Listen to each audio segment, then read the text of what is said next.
Hi friends, and welcome to Costuming in Color, a monthly YouTube show dedicated to showcasing amazing costumers of color and the allies that support them.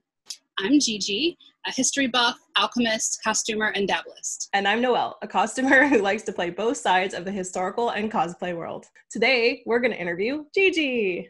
But first, house rules. So the first rule of Costuming in Color is that you don't talk about costuming in color, right? No, the first rule of Costuming in Color is that you do talk about costuming in color. Tell your mom, tell your friends, tell everyone.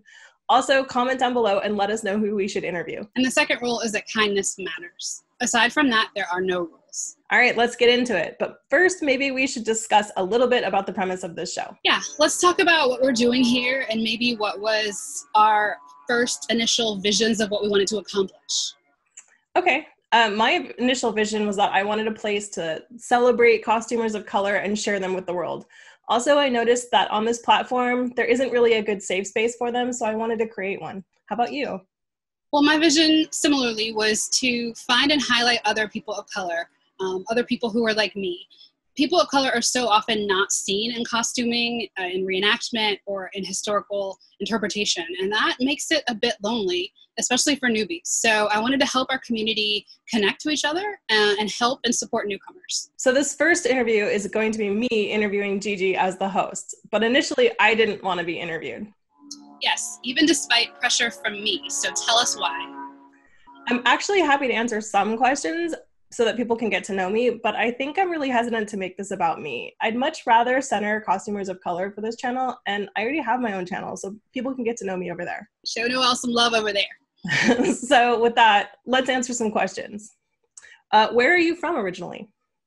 So I grew up in Southeast Louisiana, and now I snowbird between New Orleans and the Pacific Northwest. Snowbird? That's such a cute word. Cosplay, historical, or both? Historical? Which kind of historical? What years? I'm a dabblist. Like I started with 14th century, and then I was like, ooh, 15th century, and ooh, 16th, and ooh, Etruscan, like 700 BC.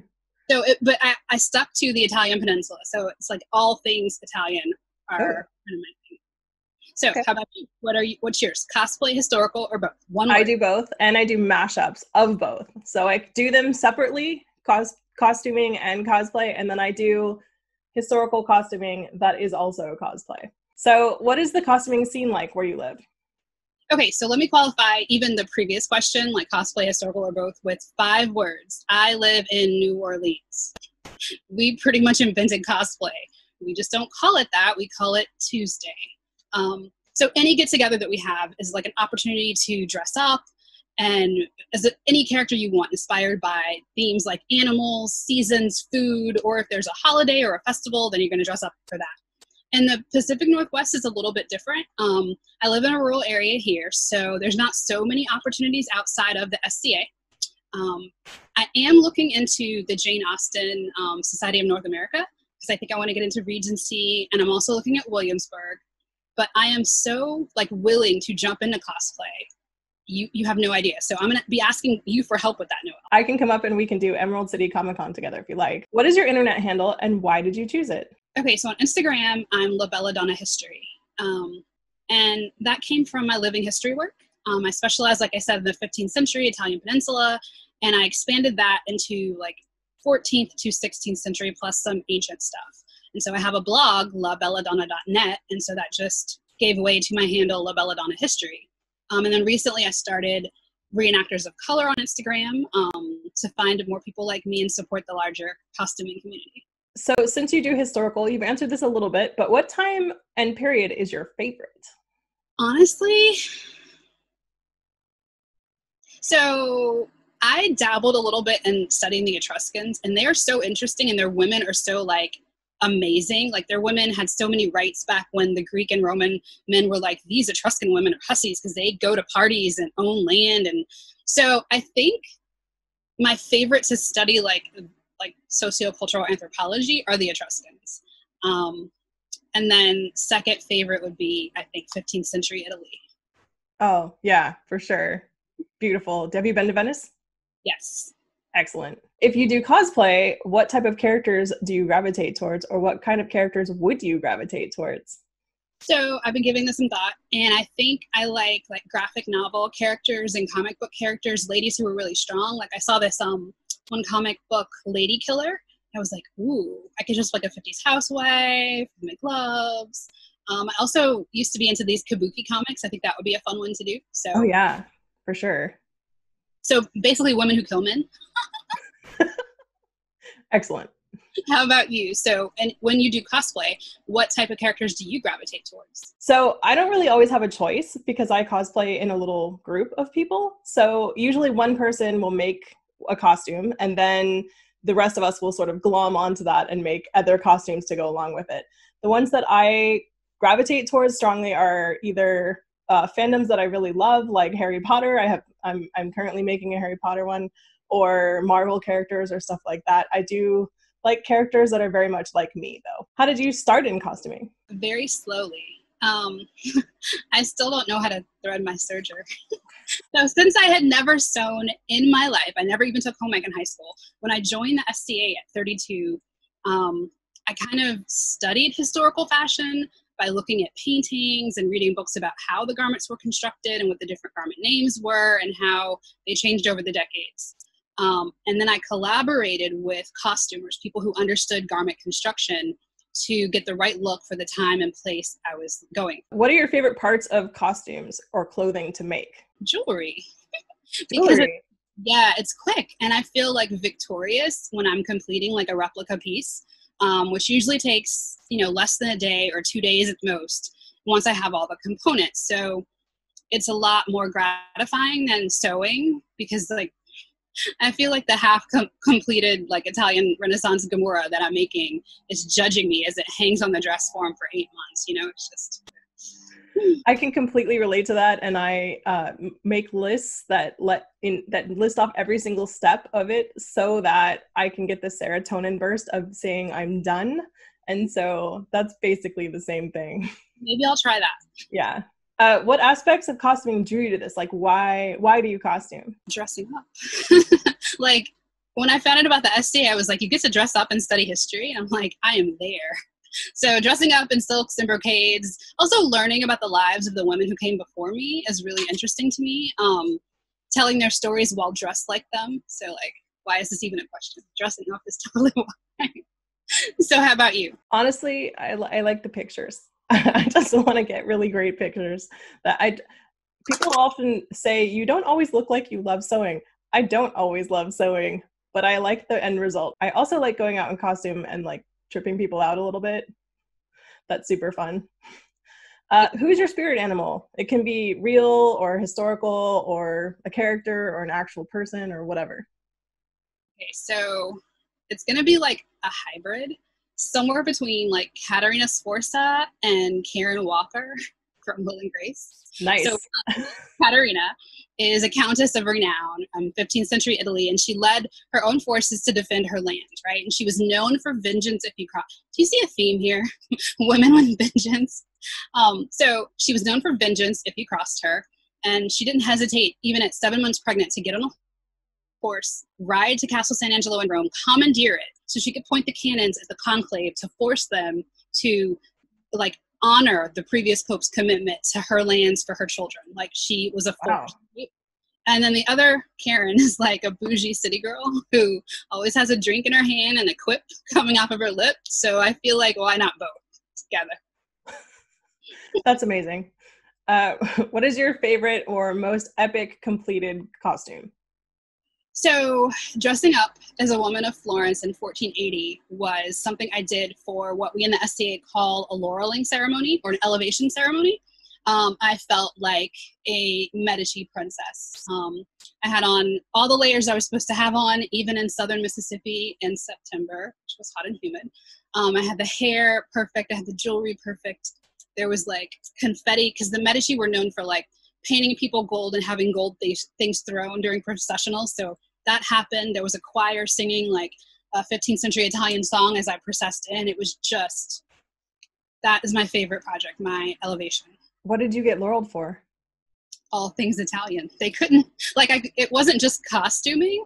It was I could tell you what women thought, why, how they were treated, what they wore, how they brushed their teeth. how they cleaned their hair, what games they played, what they ate and drank, how their rooms would look. Like Wow. everything sociocultural anthropology about 15th century Italy. Wow. We're going to have to talk about that at some point. What is your favorite costuming memory? Aside from being laureled, because that sounds epic. It was a good memory. I think, so sitting in an encampment in Italy, I went to a reenactment for 1387 in this place called Terra del Sole, Italy. And so I was sitting in the encampment at night. It's a living history event, so everything is period. Everything has to be from the year 1387, like a replica. So I'm sitting in the encampment. There's a fire going. There's, beautiful canvas tents behind me. There's somebody singing, like, just some old folk song. We're eating off of, like, the Maiolica pottery and drinking wine out of the Maiolica cups. And it was like, this is how it would be to be kind of in a war encampment in 1387. I felt really, it was magical. What groups or organizations are you in? So I've said this a couple times, the SCA, and that's the Society for Creative Anachronism. And then I'm this close to joining Jasna Online, even though there's no events that I know I can attend. But I'm really interested in their mission and in getting into Regency. So how about you? What groups or organizations are you in? So I'm in 2 costuming guilds. One is called the Costuming Guild West, and it is the Southern California Costuming Guild, even though I don't live in Southern California. And I'm in that guild. They host Costume College for people who are in the know of what that is. And if you're not, look it up. It's kind of amazing. And then I also am in the GBACG. I live in the Bay Area. And so that's the Greater Bay Area Costuming Guild. The Bay Area has a lot of costuming guilds in it of different types. So if you're a dancer who costumes, or if you're a costumer who dances, you're in 2 different guilds, depending on what your like priority is. So I'm in the just mess around in costume guild because they do all sorts of things. They do fantasy, they do historical, they do cosplay, they do the whole thing. Although they do tend towards historical a lot. Okay, sounds awesome. Yeah.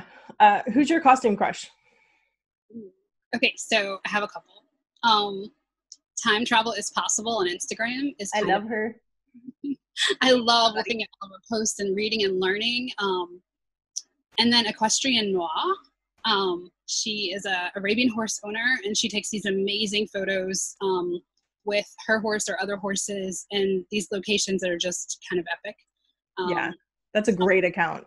That's a really great account. I will link these accounts down below. What is your theme song for sewing or crafting, and what is on your playlist for while you sew?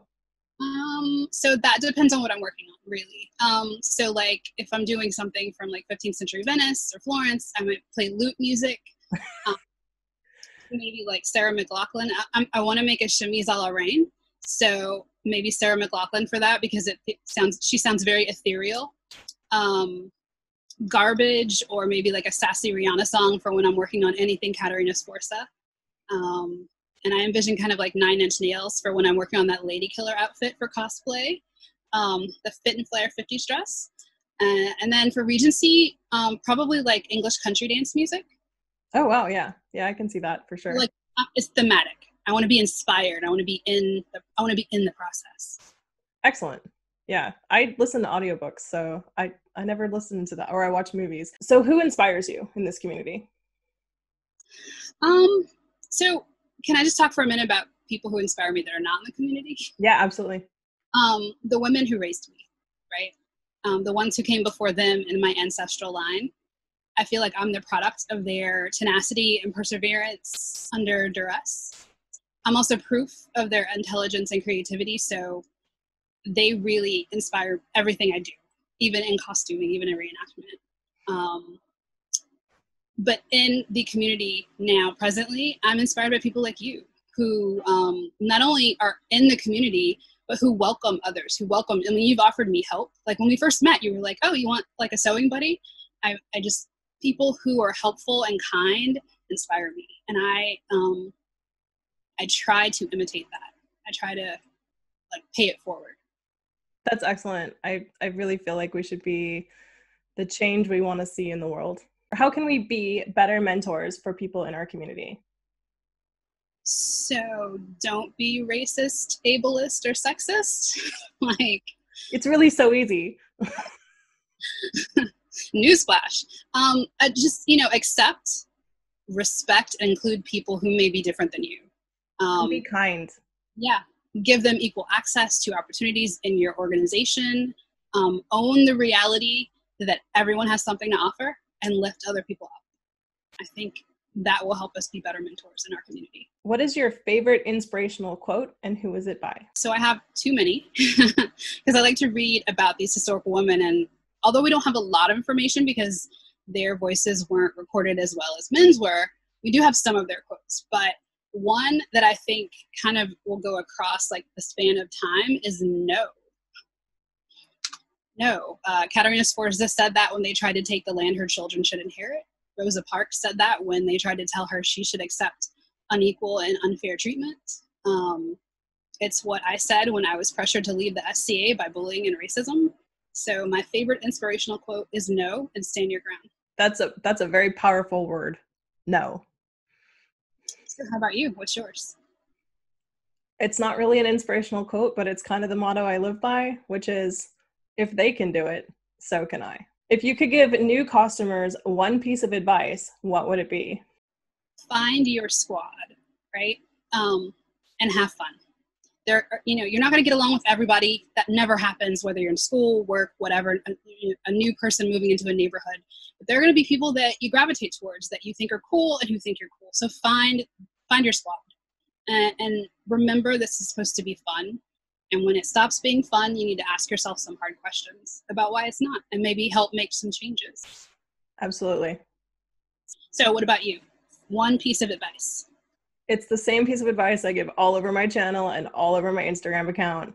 Just do the thing. You can spend your entire life saying, I want to, I'm going to, blah, blah, blah. I'm going to go pick up pieces of it and have it there for when I'm ready to. You're never ready to start. Just do the thing. So I'd like to thank everyone for joining us today. Please subscribe if you haven't, give us a like, and join us next month for another episode of Costuming in Color.